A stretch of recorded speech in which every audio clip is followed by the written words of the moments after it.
Turk kelini bo'lganimga deyarli 4 yil bo'ldi. Shu muddat ichida o'zimda sezgan o'zgarishlarim. Oldinlari aslo yo'q deyishni bilmas edim. Kimdir yordam so'rasa yoki so'ramasa yordam berishga harakat qilardim. Hozir agar imkonim bo'lmasa, o'zimdan, sharoitimdan voz kechmaydigan bo'ldim. Birinchi o'ringa o'zimni qo'yishni o'rgandim. Agar meni yo'q javobim uchun mendan voz kechishsa, bemalol gula-gula. Ikkinchisi bo'lsa, tashqi ko'rinishimni hech ham kritikovat qilmayman va boshqalarga bunga ruxsat bermayman. Turchankalardan o'rgangan eng zo'r narsam samootsenka bo'ldi. Oldinlari даже oddiy marketga ham bo'yanib chiqadigan qiz, hozir kerak bo'lsa pijamada ham ko'chaga chiqib keturaman. Ya'ni xoh bo'yaning, xoh bo'yanmay bu meni samootsenkamga aslo ta'sir qilmaydi. Uchinchisi, o'zimni fikrimni bemalol ayta olish.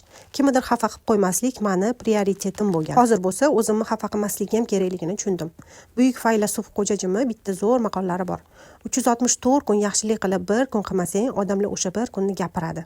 Atrofdagilar balki meni egoist deb hisoblashar, lekin endi haqiqiy o'zimni topdim deb o'ylayman.